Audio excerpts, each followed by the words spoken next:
So often we look for ways to progress basic bodyweight movements, and by combining two moves together into a hybrid exercise, it's a great way to do that. Hey guys, it's Corey from Redefining Strength, and today I want to share with you 5 bodyweight cardio exercises you can do anywhere to get your blood pumping and build full body strength. So often when we think about doing cardio workouts, we turn to different cardio pieces of equipment, like the treadmill, like the bike. But we don't need any equipment to really get our blood pumping. And by using bodyweight movements, we can work on everything from our aerobic conditioning and our endurance to even our explosive power. So what are 5 different bodyweight exercises you can do to improve your conditioning?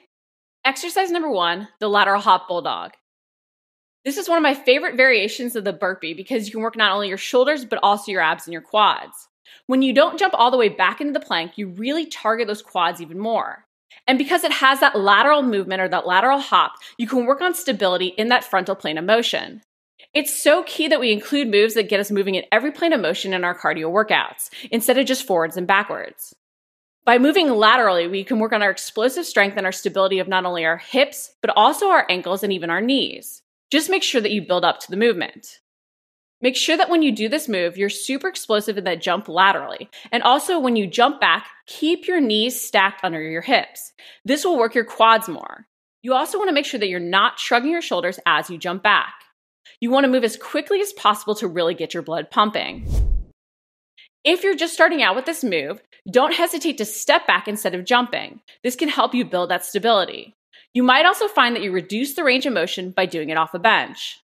Because of the lateral movement during this burpee variation, it's a great way to also work your abductors and adductors to help improve your hip stability. So if you want to work your inner thighs and your glutes a little bit more during your cardio workout, this move is a great one to include. Exercise number 2 is the half burpee. I love to make my cardio workouts also contain a strength component, so I love including push-ups in my cardio workouts. The half burpee is a great cardiovascular push-up to strengthen not only your chest, shoulders, and triceps, but also work your core. It will really get your blood pumping and even improve your hip mobility. Especially if you want to do burpees but you struggle with the down-up element, the half burpee is a great go-to option because you'll still be jumping your feet outside your hands before jumping back into the plank to do the push-up. You're just not standing all the way up. Because of the fact that you're jumping your feet outside your hands, this will really work on your core strength as well as your hip mobility. Make sure though, as you do this move, that you don't turn the push-up into the worm. If you do struggle with the push-up, you can always do this move off of a bench or even go down to your knees for the push-up part and then come back up to your toes to jump your feet in. Really work to jump your feet all the way outside your hands. If your mobility doesn't allow that, just jump in as far as you can. Move quickly with this move and make sure you're not shrugging your shoulders, but keeping your hands outside your chest. Exercise number 3 is the squat double lunge. If you're getting a little bit bored with the basic bodyweight squat or even the basic split squat jumps, this is a great hybrid movement that combines both. It's also a great way to really challenge your legs and create progression out of the same but different.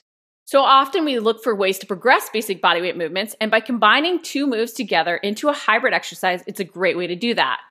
This move will challenge not only your coordination, but also your balance as you jump between a squat and a lunge.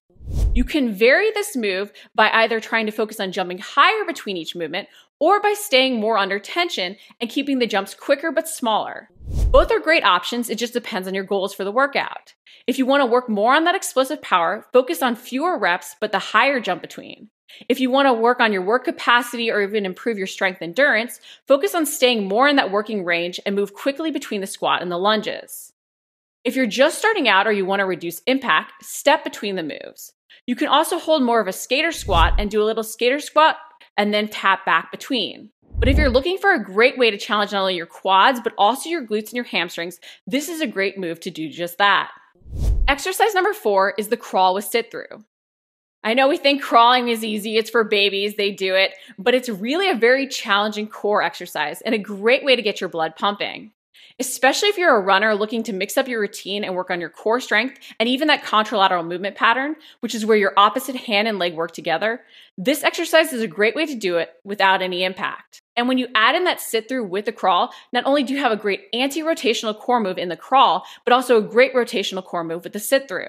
This move is definitely a coordination challenge. You might even find that you struggle more with the crawl back and the sit through than the crawl forward.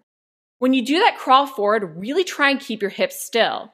Take small steps and really brace your abs as the opposite hand and leg work together. Once you crawl to the front of the space that you have, do the sit-through, really kicking the leg under and through as you raise that opposite hand. You should almost be able to sit on the ground once you kick through. If you're just starting out, you might not raise that opposite hand as you go to kick through. Then crawl backwards. Make sure that you take small steps as there's a lot more pressure on your shoulders with that crawl back, and we tend to get more spread out. We want to make sure that we actually focus on the coordination of this movement and the anti-rotational strength of our core to keep our hips still. It can be really tempting with the crawl just to try and move faster and not be conscious of the opposite arm and leg working together. But training that contralateral movement pattern can be so helpful if we want to improve our running efficiency and our gait. Not to mention, this is just a great full core move that will get your blood pumping if you really want to mix up your cardio routines. Beginners might also find they need to do a baby crawl, which means they're going to crawl off their hands and their knees to start. Keep the distance short, even just taking a few steps forward and backwards when you're first learning the exercise, and slow it down to really ingrain that movement pattern. Exercise number 5 is the banana split. When you're designing your cardio workouts, it's key that you think about what you want to get out of the workouts. And so often, because we're trying to fit more into less time, it can be key that we have that active rest move to include. A great way to include active rest is by using a focused core exercise, like the banana split. This allows your heart rate to come down and your body to recover a little bit, so then you can go harder during moves like the lateral hop bulldogs. So the banana split is one of my favorite exercises to include to really focus on the entire core as you bring your heart rate down, so you can keep your work output higher during those other moves. This move will work not only your obliques, but also your abs, glutes, quads, and hip flexors. It's truly a full core exercise. To do the banana split, you're going to roll onto each side. Because you're holding that banana or that hollow body position, it can be really tough to keep your abs working and not let your lower back compensate. Beginners might need to bend their knees or even keep one of their legs on the ground. Just make sure that you're not just pushing through and letting your low back take over. You want to make sure that your abs are actually working, otherwise you won't get the full benefit. So beginners might start with more of a crunch variation or even one leg down. As you roll to the side, you're really going to feel your obliques engaged to help prevent you from rolling all the way over. When you pull back center, you're going to feel your obliques work to help you roll back into that banana position. As you lower back down and you spread your legs out, you're going to feel your glutes also working. When you roll to the other side, you're going to feel your other oblique control the movement. So you're really working your entire core with this entire movement. Including core exercises like the banana split is a great way to get the most out of less time and continue to work and even give yourself that active rest to still go hard during your other intervals. The more we can cycle what areas we're actually working during our cardio workouts, the more we can sort of rest an area while continuing to maximize our time in the gym. By varying your work to rest intervals as you use these moves, you can accomplish different goals. You can improve your work capacity or even your strength endurance, or you can even work on your explosive power.